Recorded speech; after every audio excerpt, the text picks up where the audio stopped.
Oye, ¿y de qué tendrían que pedirnos perdón? A ver, de nada.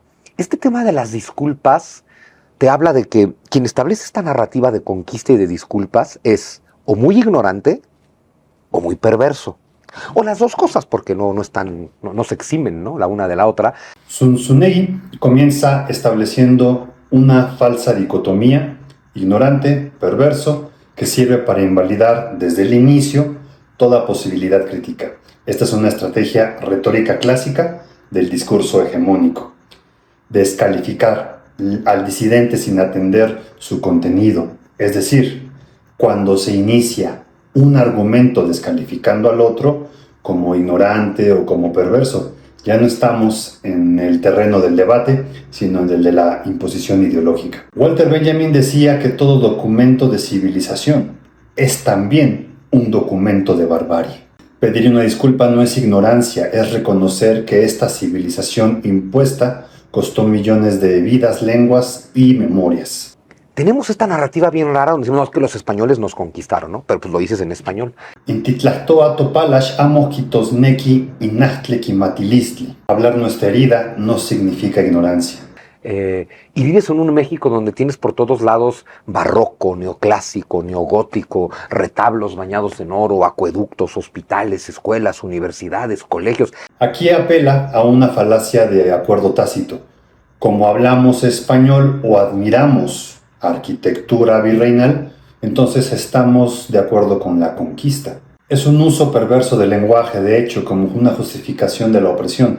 Enrique Dussel explicaría esto como la naturalización de la dominación, donde el oprimido interioriza la estructura del opresor. Hablar español no es prueba de agradecimiento, es una prueba de colonización. Que las universidades y los hospitales vengan de una estructura virreinal no niega que fueron construidos sobre la sangre de los pueblos despojados. Si tú le saliéramos a la calle a preguntarle a los mexicanos, ¿no? Oye, ¿qué es lo que más te gusta de México? Te aseguro que el 95% estarías describiendo, sin saberlo, el virreinato. Porque te van a decir, no hombre, nuestras catedrales, nuestras iglesias, nuestro arte, nuestro folclor, nuestra música, la charrería, el tequila, el mezcal, y todo eso que te van a decir cuando les preguntes qué te gusta más de México, todo es virreinal. Todo surgió después de los españoles, todo es mezcla de español con indio y todo es mestizo. Aquí hay una clara invisibilización de las culturas indígenas vivas. Equipara lo mexicano exclusivamente con lo mestizo y lo colonial, como si no existiera el otro México, el que resiste, el que habla náhuatl, el que habla mije, otomí, purépecha, etc. Eso que esta narrativa hispanista llama folclor es en realidad el disfraz del mestizaje domesticado por el Estado.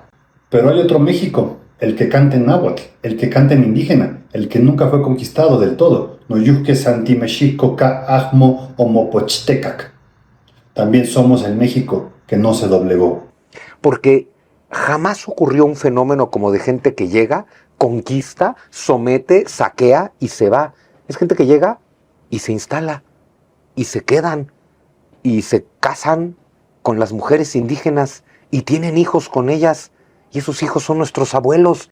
Esta es una romantización del mestizaje. Invisibiliza la violencia sexual, el sistema de castas, la encomienda, la esclavitud y la servidumbre indígena, documentadas en fuentes como las relaciones geográficas o testimonios de las minas de Bolaños que vamos a compartir. Estos nuestros abuelos en realidad no fueron producto del amor, sino muchas veces del abuso y de la imposición. El mestizaje que él romantiza fue también violación, fue castigo, fue domesticación. Walter Benjamin nos recuerda, el pasado no está muerto, se actualiza cada vez que no se denuncia.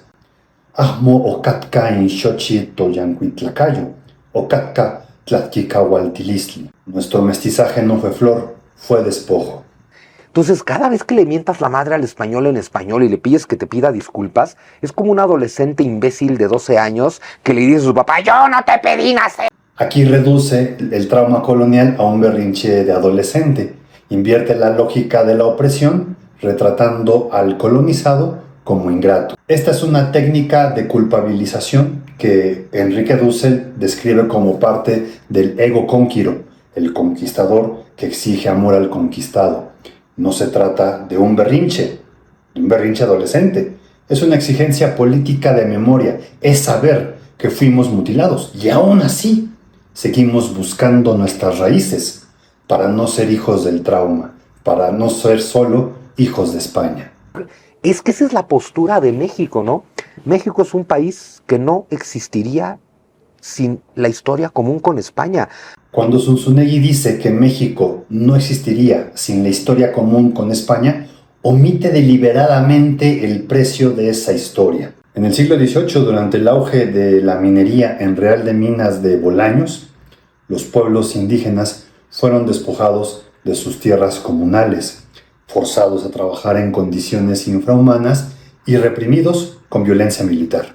Todo esto se hizo con el apoyo de la corona española, desde los virreyes como el conde de Revillagigedo y una élite minera española que se enriqueció mientras destruía las bases de la vida indígena, el trabajo forzado, la militarización de los territorios, la anulación de los derechos indígenas reconocidos desde el siglo XVI y las ejecuciones de quienes se atrevieron a resistir. No son mestizaje ni son herencia, son parte de un régimen sistemático de desposesión de los pueblos originarios que no fueron beneficiarios de una historia común. Fueron víctimas de una maquinaria colonial cuya memoria no puede ni debe ser romantizada, porque mientras algunos levantaban catedrales, otros caían muertos en las minas, porque mientras unos brindaban con mezcal, otros peleaban en tribunales y trincheras por las tierras que les pertenecían desde siglos atrás, y porque no somos hijos agradecidos del despojo, sino herederos conscientes de una resistencia que no se rinde. No somos flor del castigo ni corazón del pecado.